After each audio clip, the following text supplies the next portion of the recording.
আলোচনার বিষয় হচ্ছে চ্যাপ্টার 14 আইনস্টাইনের আলোক তড়িৎ ক্রিয়া। সো এখানে দেখো আইনস্টাইন আসলে কি বলেছে। আইনস্টাইন যেটা বলেছে সেটা সংক্ষেপে হচ্ছে তোমার একটা ধাতব পাত থাকবে। ধাতব পাত বলতে সেটা ধরো তোমার লোহার একটা ধাতব পাত, তো তোমার সেই লোহার ধাতব পাতে ফোটনকে অর্থাৎ আলোর যে ক্ষুদ্র ক্ষুদ্র যে কণাগুলো আছে সেটা নিক্ষেপ করা হবে। অর্থাৎ এই ধাতব খণ্ডটা ধরো এখানে তোমার লোহাটা আছে, এখানে আমরা ফোটন কি করলাম এর উপর ফালাইলাম। ফোটন হচ্ছে এক ধরনের শক্তি, আলোক তড়িৎ শক্তি আর কি। সেটা যদি আমরা ধাতব খণ্ডে ফালাই তাহলে সেটা কি করবে, এই ধাতব খণ্ডের মধ্যে তো ইলেকট্রন আছে তাই না, এখানে তো ইলেকট্রন বিচরণ চলমান আছে, সেই ইলেকট্রন গুলা তখন নির্গত হবে, এখানে থাকতে পারবে না। সেম টাইপ অফ তোমরা বলতে পারো, ধরো আমরা যখন পাতিলের মধ্যে, এটা একটা পাতিল, এখানে যখন আমরা নিচে তাপ দেই, হ্যাঁ রান্না করার সময় পানি দ্বারা তাপ দিচ্ছি, একটা সময় কি হবে এই তাপের কারণে এখানকার পানিগুলো বাষ্প আকারে চলে যাবে না? অবশ্যই এখানকার পানিগুলো কিন্তু বাষ্প আকারে চলে যাবে। ঠিক তেমনি আইনস্টাইন বলেছেন যে এরকম একটা ধাতব খণ্ড যেখানে আমরা ফোটনকে কি করলাম তার উপর ফালাইলাম, ফালানোর ফলে সেখানকার যে ইলেকট্রন গুলো সেগুলো ভেঙে যাবে, ভেঙে নির্গত হতে থাকবে। ঠিক আছে, তো এখানে একটা কাজ হবে, এই যে ইলেকট্রন গুলো ভাঙতে একটা কাজ হবে, সেই কাজকে আমরা বললাম ডব্লিউ। ওকে, সো এই ডাব্লিউ কে আমরা কিন্তু আবার কার্যপেক্ষকও বলবো। কার্যপেক্ষক বলতে আমরা বোঝাতে চাচ্ছি যে সর্বনিম্ন মানে আলোক তড়িৎ ক্রিয়াটা যেটা ক্রিয়া করবে এই ফোটনটা এটার উপর, সেই সর্বনিম্ন শক্তির জন্য যে সর্বোচ্চ আমরা গতিশক্তিটা পাবো সেটাই হচ্ছে ডাব্লিউ নট হবে পরবর্তীতে আমাদের কার্যপেক্ষক। তো দেখ সেটা পরে, আপাতত আমরা যখন ফোটনকে ধাতব খণ্ডটায় ফালাবো তখন এখানে কি হবে বলতো, এখানে একটা কাজ হবে এবং এই কাজটার জন্যই কিন্তু এখানে কি হবে ইলেকট্রন গুলো নির্গত হতে থাকবে।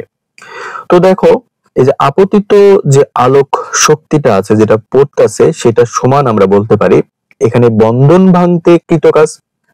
এই বন্ধন ভাঙতে, এখানে তো বন্ধন আছে ধাতুর, এখানে এই যে ধাতুর বন্ধন আছে, তাহলে এই আপতিত ফোটনটা কি করবে ধাতুর বন্ধন গুলাকে ভাঙবে।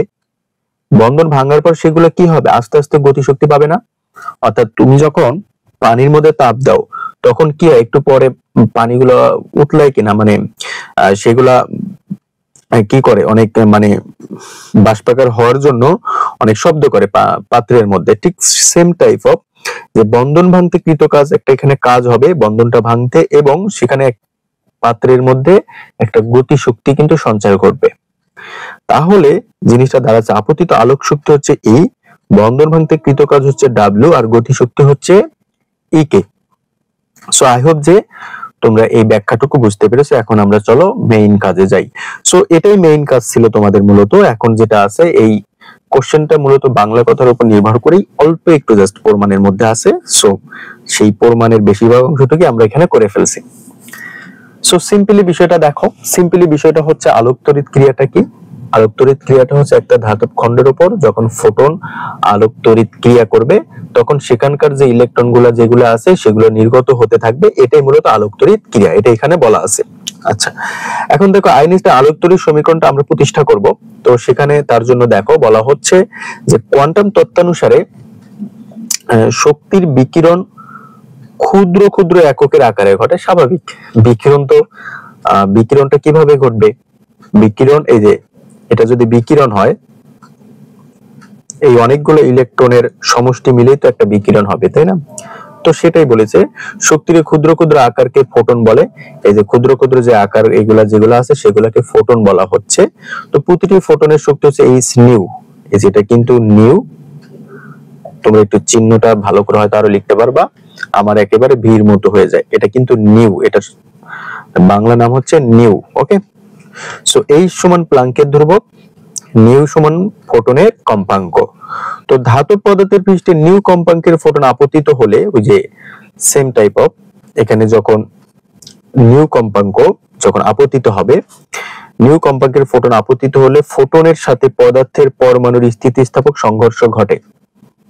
তো যখন এখানে নিউ কম্পাঙ্কের ফোটন যখন আপতিত হলো এই ধাতব খণ্ডটায় তখন ফোটনের সাথে পদার্থের পরমাণুর একটা সংঘর্ষ ঘটবে। যখন এটা আপতিত হবে সংঘর্ষ না ঘটলে তো এখানকার যে ইলেকট্রন গুলো আছে সেগুলো ভাঙবে না, সংঘর্ষ হলেই তো ভাঙবে, তাই না? তো আইনস্টাইন মনে করেন সংঘর্ষ ঘটলে পরমাণু হয়তো ফোটনের সমস্ত শক্তি শোষণ করবে অথবা শোষণ করবে না। যদি সংঘর্ষ ঘটলে পরমাণু ফোটনের, এই যে পরমাণুটা ফোটনের সমস্ত শক্তি শোষণ করে নেবে বা নেবে না। সমস্ত শক্তি শোষণ করে হয় সে সবগুলো তার ভিতরে ইলেকট্রন গুলাকে নির্গত করবে, আর যদি শোষণ করতে না পারে তাহলে করবে না। বিষয়টা এরকম। আচ্ছা, পরেরটা দেখো যে বলা হচ্ছে,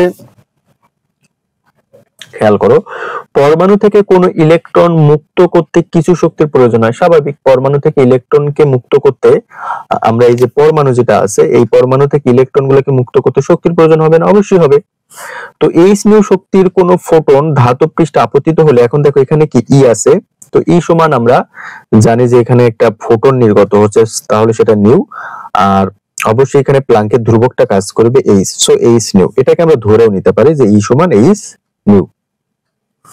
আচ্ছা, সো এইচ নিউ শক্তির কোন ফোটন ধাতব পৃষ্ঠে আপতিত হলে, এই যে মানে এখানে যেটা আপতিত হচ্ছে সেটাকে এইচ নিউ ধরা হচ্ছে। সো যদি ইলেকট্রন মুক্ত হয়ে ভি বেগে গতিশীল হয়, এখানে ইলেকট্রন গুলো মুক্ত হয়ে তো ভি বেগে গতিশীল হচ্ছে, ভি বেগে গতিশীল হলে ডাব্লু পরিমাণ শক্তি ব্যয় হয়। স্বাভাবিক, ডাব্লু পরিমাণ শক্তি সেখানে কি হবে? এখানে ডাব্লু পরিমাণ শক্তি ব্যয় হবে না। সো আলটিমেটলি আমরা লিখতে পারি, আমাদের মেইন সূত্রটা ছিল কি, যে ই সমান ই কে প্লাস হচ্ছে কি ডব্লু, তাই না? এই যে দেখো তোমরা সূত্রটা ই সমান E K plus W, so E K মানে half M V square plus W. Okay, I hope যে তোমরা এটা বুঝতে পেরেছো। সো এখন এখানে এম ইলেকট্রনের ভর, সিম্পলি সো বিভিন্ন পরমাণু হতে ইলেকট্রন মুক্ত করতে বিভিন্ন পরিমাণ শক্তির প্রয়োজন হয়। বিভিন্ন পরমাণু, ধরো ক্যালসিয়াম থেকে একটা বা ধরো জিঙ্ক থেকে একটা, এরকম বিভিন্ন পরমাণু হতে ইলেকট্রন মুক্ত করতে বিভিন্ন পরিমাণ শক্তির প্রয়োজন হবে। তো যে ইলেকট্রন মুক্ত করতে সবচেয়ে কম শক্তির প্রয়োজন হবে সেই ইলেকট্রনের গতিশক্তি সর্বাধিক হবে। অর্থাৎ এখান থেকে যে ইলেকট্রনটা মুক্ত করতে আমাদের কম শক্তি লাগবে সেটার গতিশক্তি বেশি হবে, কারণ শক্তি কম লাগলে সেটা দ্রুত গতিতে দৌড়াবে, ঠিক আছে? সেটার গতিশক্তিটা বেশি হবে। তো কোন ইলেকট্রন মুক্ত করার জন্য ন্যূনতম যদি ডাব্লু পরিমাণ শক্তির প্রয়োজন হয়, আমরা সর্বনিম্ন শক্তিটা দিব, তাহলে যেটা হবে সর্বোচ্চ গতিশক্তি হবে, সর্বনিম্নটা দিলে সর্বোচ্চটা হবে। তো half M V square max, এই যে এখানে আমরা একটু জায়গাটা যদি চেঞ্জ করি, খেয়াল করো এই যে এই জায়গাটা চেঞ্জ করলে কি হয়, half M V square plus W. আচ্ছা, আমরা একেবারে লিখে দিই, তোমরা এটা জানো, এইচ নিউ আর প্লাস ডাব্লুটা এই পাশে আসে হবে মাইনাস ডাব্লু। আই হোপ যে তুমি এটা বুঝতে পেরেছো। সো আমরা এখানে সর্বোচ্চ পরিমাণ পেতে চাচ্ছি, তাহলে half M V square max, তাহলে h nu minus W naught, কারণ ডাব্লু নট মানে কি সর্বনিম্ন সময়টাতে আমরা হিসাব করতে চাচ্ছি। সর্বোচ্চ সর্বনিম্ন সময় আমরা সর্বোচ্চ কি পাবো বলো তো? গতিশক্তি পাওয়ার বিষয়টায় কাজ করব। সো কোন ধাতুর সূচন কম্পাঙ্ক যদি নিউ নট হয়, যদি ওই ধাতুর পৃষ্ঠে এইচ নিউ নট শক্তির ফোটন আপতিত হয়, তাহলে ইলেকট্রন মুক্ত হবে কিন্তু কোনো গতিশক্তি লাভ করবে না। এত বাংলা কথা তোমাদের আসলে লেখার দরকার নেই, আমি বোঝানোর জন্য একটু লিখে নিয়েছি। তোমরা সিম্পলি জাস্ট বাংলা কথাগুলো লিখবা, সিম্পলি যে বাংলা কথাগুলো আছে সেগুলো লিখবা। সো তার মানে এই পাশে যে আমাদের নিউ নটটা ছিল, এই যে মানে অপোজিটে তোমরা দেখো আমাদের অপোজিটে ভ্যালুটা কি, half M V square max, ঠিক আছে? So half M V square max সর্বোচ্চ গতিশক্তি যেটা হচ্ছে সেটা কত হচ্ছে বলো তো? 0 হচ্ছে। So is new not minus W not.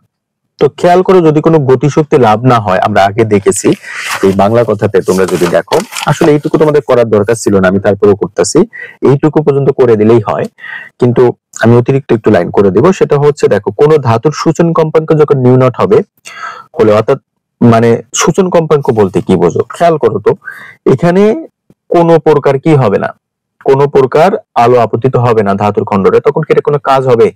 এখানে কোনো বেগ থাকবে? কিচ্ছু থাকবে না। তার মানে এটা কি 0 হবে।